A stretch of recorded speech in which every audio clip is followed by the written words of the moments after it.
Good morning student. हमने पिछले भाग में संचयन का पार्ट 1 हरियर काका पढ़ा। वह पार्ट पूरा नहीं हुआ था, उसी पार्ट को आगे कंटिन्यू कर रहे हैं, लेकिन पिछला रिवीजन। पिछले भाग में हमने पढ़ा हरियर काका का जीवन परिचय। हरियर काका और उनके 4 भाई उनके साथ रहते हैं। हरियर काका और लेखक के बीच का संबंध कैसा है। ठाकुरबाड़ी के बारे में जाना। ठाकुरबाड़ी गांव का एक मंदिर है जहां लोगों की सभी प्रकार की मन्नतें पूरी होती है। लेखक के ठाकुरबाड़ी के बारे में क्या विचार है वह भी हमने पढ़ा था। और यह भी पढ़ा था कि शुरू में तो हरियर काका का जीवन शांतिपूर्वक चल रहा था, लेकिन कुछ सालों के पश्चात उनके परिवार के सदस्य उनसे दूरी बनाने लगे। इस तरह से हरियर काका की मुसीबतें शुरू हो जाती है। आज हम पढ़ रहे हैं हरियर काका पार्ट 2।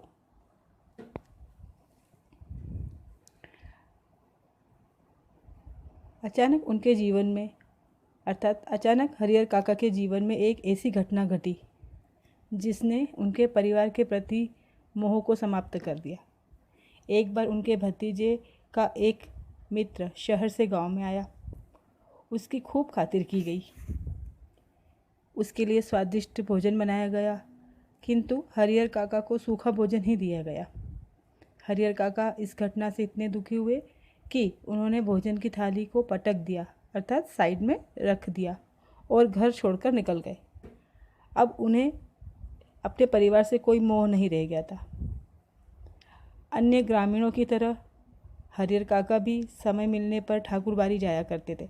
हमने पढ़ा था ना पिछले पॉइंट में कि ठाकुरबाड़ी के द्वार सभी लोगों के लिए खुले रहते हैं। कोई भी व्यक्ति मुसीबत के समय वहाँ जा कर के रह सकता है। ठीक उसी प्रकार से हरियर काका ने भी वही किया। घर छोड़ने के बाद उन्होंने ठाकुरबाड़ी में जाना शुरू कर दिया।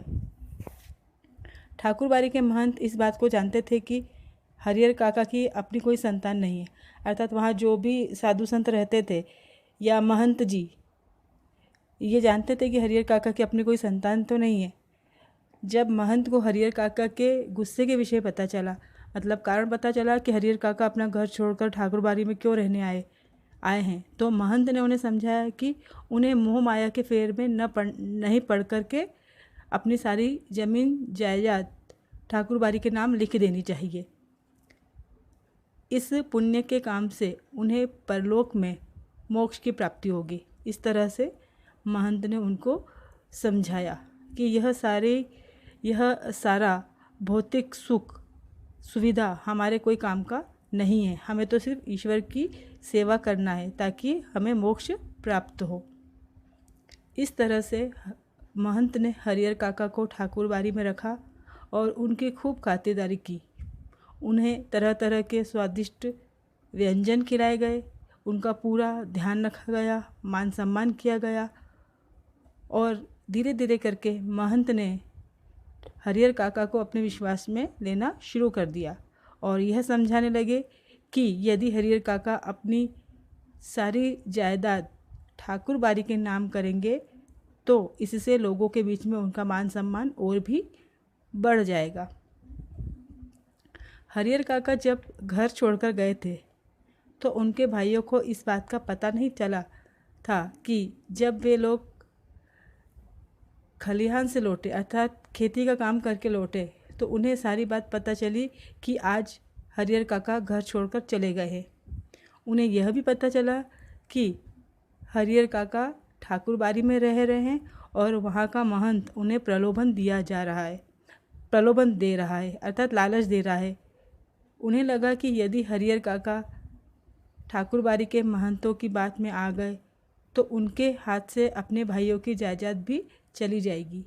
भाइयों ने अपनी अपनी पत्नियों को इस बात के लिए बहुत बुरा भला कहा कि उन्होंने हरियर काका का ध्यान क्यों नहीं रखा। वे घर के बड़े हैं और बड़े होने के कारण उनका यह कर्तव्य था कि वे भाई साहब का ध्यान रखें। और इस तरह से हरियर काका घर छोड़कर क्यों चले गए, इस तरह से उन्होंने अपनी पत्नियों को समझाया। इसके बाद वे लोग ठाकुरबाड़ी गए और अपने भाई से वापस चलने की विनती की। बड़ी मुश्किल से हरिहर काका घर जाने को राजी हुए। घर पहुंचते ही घर के सभी सदस्यों ने अपने व्यवहार के लिए उनसे माफ़ी मांगी और उनकी खूब सेवा की, जिससे हरिहर काका घर न छोड़े। इतनी खातिरदारी देखकर हरिहर काका को लगा कि अब तो आखिर अपने अपने ही होते हैं। अर्थात इतनी सेवा करने के बाद हरिहर काका को लगा कि अपने खून तो अपना ही होता है, चाहे कुछ भी हो जाए। उनका दिल घर के सदस्यों के लिए पसीज गया, अर्थात पिघल गया। हरिहर काका द्वारा घर छोड़कर एक रात के लिए ठाकुरबाड़ी में रहने और अपने और उनके भाइयों द्वारा अनुनय विनय करने पर, मतलब माफ़ी मांगने पर, प्रार्थना करने पर घर वापस जाने वाली बातें गांव में फैल चुकी थी। मतलब क्या हुआ कि गांव में ये बात पता चल चुकी थी कि हरिहर काका घर छोड़ के चले गए थे और ठाकुरबाड़ी में रहने लगे थे, और जिसके बाद उनके भाई उन्हें मना करके वापस घर ले आए। छोटे भाइयों ने अपने बड़े भाई से माफ़ी मांगी और माफ़ी मांगने के बाद वे हरिहर काका को अपने घर ले आए। इस तरह की बातें गांव में फैल चुकी थी और तरह तरह की बातें लोगों ने शुरू कर दी कि जैसे हरिहर काका अपनी जायदाद, सारी ज़मीन जायदाद ठाकुरबाड़ी के नाम लिख देंगे, जिससे वे काफ़ी प्रसिद्ध हो जाएंगे। और कुछ लोग सोचते थे कि नहीं, ठाकुरबाड़ी को अपनी जायदाद क्यों देंगे, वे तो अपने भाइयों के नाम सारी ज़मीन जायदाद कर देंगे। इसलिए उनके भाई उनको मना करके लालच के कारण ले गए। इस तरह की बातें गांव में होने लगी। एक दिन हरिहर काका ने अपने मन की उलझन लेखक को बताई। लेखक को लगा कि हरिहर काका उलझन के कारण सही निर्णय नहीं ले पा रहे हैं। बहुत सोच विचार के बाद फैसला हुआ कि हरिहर काका को अपने जीवित रहते हुए किसी भी जायदाद का स्वामी नहीं बनाना चाहिए। अर्थात हरिहर काका ने अपने मन की बात लेखक के साथ साझा की। लेखक ने हरिहर काका को समझाया कि जब तक आप जीवित हैं तब तक आप अपनी ज़मीन जायदाद का बंटवारा किसी के साथ नहीं करेंगे, क्योंकि आप अपनी संपत्ति के स्वयं मालिक हैं। इसी बीच एक दिन ठाकुरबाड़ी के महंत ने हरिहर काका का अपहरण कर लिया। वो महंत जिन्होंने ठाकुरबाड़ी में हरिहर काका को रहने के लिए जगह दी थी और उनका खूब ध्यान रखा था, एकाएक उसने हरिहर काका का अपहरण कर लिया, जिससे उनके हिस्से की जायदाद को ठाकुरबाड़ी के नाम लिखवाया जा सके। महंत और उनके आदमियों ने काका के अंगूठे के निशान ले लिए ताकि उनकी सारी जायदाद ठाकुरबाड़ी की हो जाए। हरिहर काका अब तक महंत का बहुत सम्मान करते थे, किंतु उनकी इस हरकत को देखकर हरिहर काका को महंत से घृणा हो गई। इस बीच हरिहर काका के भाइयों ने पुलिस का प्रबंध किया और महंत की कैद से अपने भाई को छुड़वा लिया। मतलब भाई जाकर के पुलिस को ले आए और पुलिस ने महंत को गिरफ्तार कर लिया और अपने बड़े भाई हरिहर काका को छुड़वा करके वे ले आए। अब हरिहर काका के सोचने का दृष्टिकोण पूरी तरह बदल चुका था। अब उनके सोचने का जो तरीका था वो बदल गया। उन्हें लगने लगा कि न तो ठाकुरबाड़ी के महंत और न ही उनके भाई सगे हैं। अर्थात अब उन्हें लगा कि अब मेरा कोई भी नहीं है, कोई भी उनका सम्मान नहीं करता है। वे तो केवल उनकी जायदाद को हड़पना चाहते हैं। अब उन्होंने दृढ़ निश्चय किया कि वे अपनी ज़मीन किसी के भी नाम नहीं लिखेंगे और ना ही किसी के नाम करेंगे। हरिहर काका के भाइयों को भी हरिहर काका के बदले हुए व्यवहार का अनुमान हो गया। अब भाइयों को भी समझ में आने लगा कि हरिहर काका के स्वभाव में कुछ परिवर्तन आ रहा है, और इस बात का इन्होंने अंदाज़ा लगा लिया। अब वे समझ चुके थे, उनके भाई समझ चुके थे कि अब हरिहर काका अपनी जायदाद उनके नाम नहीं लिखेंगे। एक दिन उनके भाइयों ने भी वही तरीका अपनाया जो ठाकुरबाड़ी के महंत ने उनके जायदाद अपने नाम करने के लिए अपनाया था। क्या किया था महंत ने हरिहर काका का अपहरण कर लिया था। अब महंत तो पुलिस के हवाले है, लेकिन भाइयों ने भी क्या तरीका अपनाया कि उन्होंने भी महंत जैसा काम किया।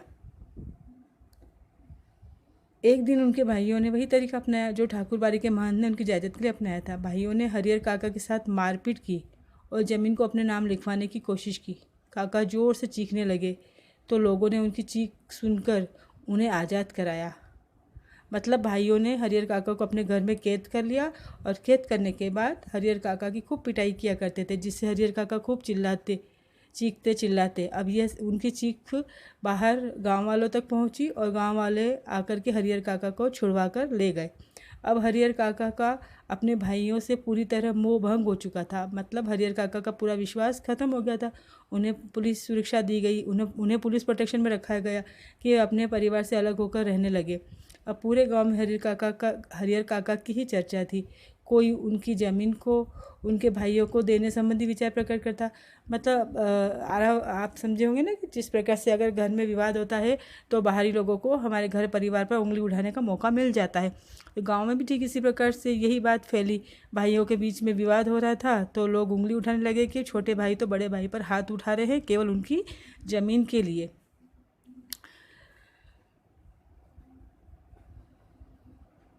तो कोई यह बात करता कि हरिहर काका को अपनी सारी ज़मीन ठाकुर बाड़ी में दान दे देनी चाहिए। इस प्रकार से उन पर दोनों तरीके से जोर बनाया जाता, या तो ज़मीन भाइयों के नाम कर दे या ज़मीन ठाकुर बाड़ी के नाम कर दे।